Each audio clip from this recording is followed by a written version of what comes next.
A few moments later, a few inches later, 2 hours later, one eternity later.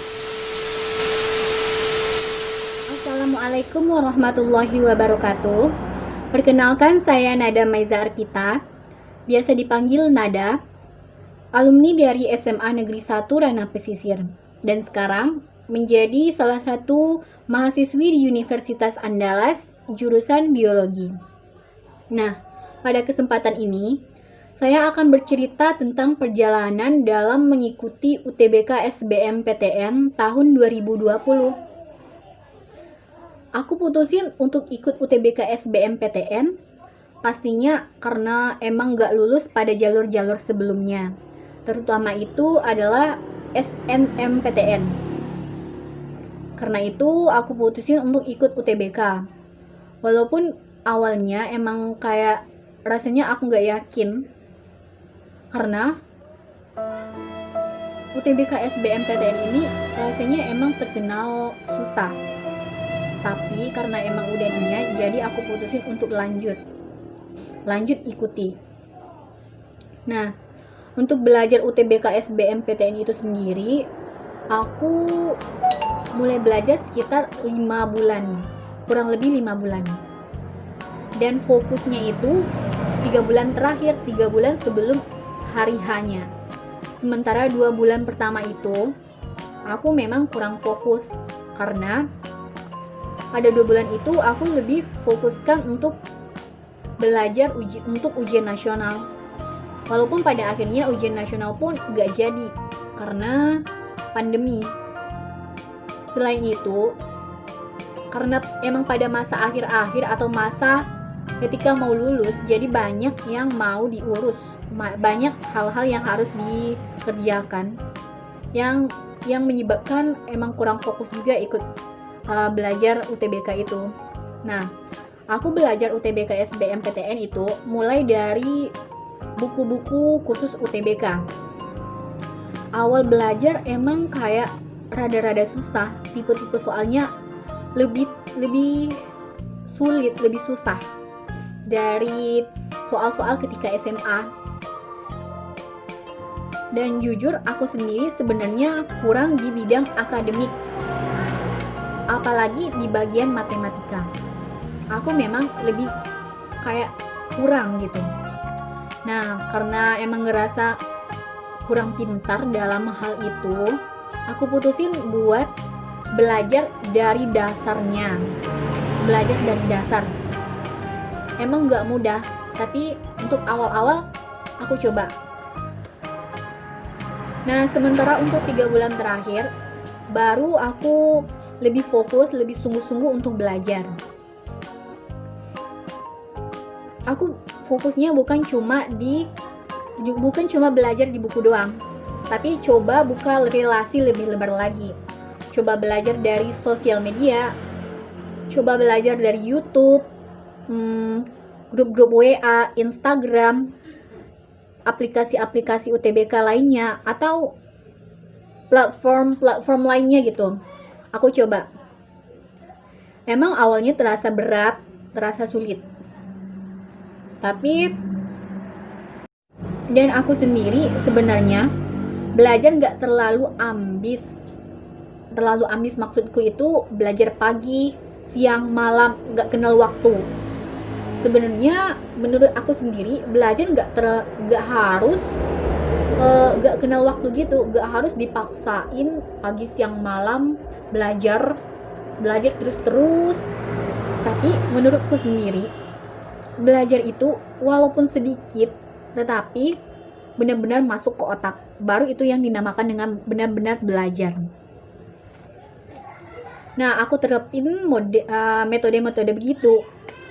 Belajar sedikit, tapi emang benar-benar dipahami. Dan 1 bulan terakhir, 1 bulan menuju hari UTBK itu, aku putusin untuk ikutin TO tryout secara online, lebih fokus belajarnya gitu. Dan ketika hari H atau ujian UTBK, ketika hari H atau ujian UTBK itu memang tipe-tipe soal yang aku pelajari itu nggak jauh beda, model-modelnya nggak jauh beda dengan soal UTBK itu sendiri. Akan tetapi ketika ujian itu sendiri, aku ada sedikit halangan yang menyebabkan ketika ujian itu emang nggak maksimal, dan aku sendiri ngerasa pesimis, ngerasa kayak kesempatan untuk lulus UTBK itu kecil. Tapi tetap aku iringi dengan doa, karena emang aku ngerasa gitu, ngerasa kesempatan untuk lulus itu kecil. Jadi aku siapin plan-plan atau rencana-rencana selanjutnya. Pertama, jika memang aku lulus UTBK, baik itu di pilihan pertama atau pilihan kedua, aku harus ambil. Tapi yang kedua, jika aku gak lulus UTBK, maka aku putusin untuk masuk PTS atau perguruan tinggi swasta khusus kesehatan. Plan kedua, jika aku tidak lulus UTBK, maka aku ikut UMPTKIN, ikut mandiri atau PTS lain yang jurusannya terserah, yang penting apa yang aku minati. Dan ketika pengumuman UTBK SBM itu, ternyata aku lulus. Alhamdulillah aku lulus pada pilihan kedua. Dan di sini aku berpikir kayaknya emang usaha tidak akan pernah mengkhianati hasil. Bukan cuma itu ya, bukan cuma usaha doang, tapi harus diiringi dengan doa juga. Dan untuk tips dan trik dari aku untuk teman-teman, yang pertama, jika memang rasanya kurang dalam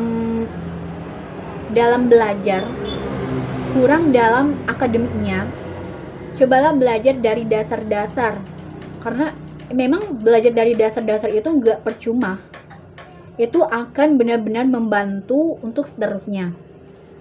Selanjutnya, perbanyaklah latihan-latihan soal, karena semakin banyak kita belajar tipe-tipe soal, semakin banyak tipe soal, model soal yang kita pelajari, maka kesempatan untuk mendekati soal atau kesempatan untuk mendekati soal yang mirip dengan soal UTBK itu akan semakin besar. Selanjutnya, dalam mengisi ujian UTBK itu, jangan terlalu terfokus ke soal yang rasanya sulit. Coba kerjakan soal yang memang benar-benar kita bisa. Jangan terlalu fokus ke soal yang sulit, karena itu kayaknya emang gak bakal bagus jadinya, cuman akan ngerugiin nantinya. Aku sendiri dalam mengisi soal-soal yang sulit itu emang ngasal, jujur. Dan terakhir, dalam belajar jangan pernah paksakan, jangan terlalu kayak ngambis sih boleh, tapi jangan terlalu memaksakan diri kayak pagi, siang, malam belajar terus kayak kerja rodi. Itu nggak baik sebenarnya. Tetap jaga kesehatan, belajarlah semampu kita, sebisa kita. Yang penting apa yang kita pelajari itu masuk. Itu doang. Nah, dari aku sendiri untuk teman-teman atau adik-adik yang akan mengikuti UTBK SBMPTN pada tahun selanjutnya, jika teman-teman atau adik-adik sudah memiliki niat, sudah memiliki keinginan untuk ikut UTBK SBMPTN, jangan pernah merasa pesimis.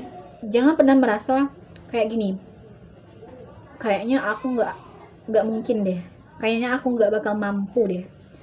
Seharusnya nggak boleh gitu.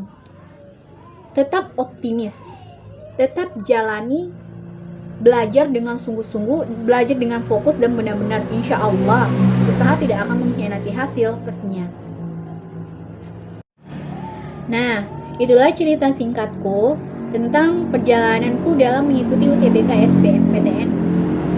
Dan terakhir, Aku mengucapkan banyak-banyak terima kasih kepada Fokus Study dan kakak-kakak pembina yang sudah membimbingku untuk belajar untuk persiapan belajar UTBK SBMPTN ini hingga aku lulus UTBK SBMPTN.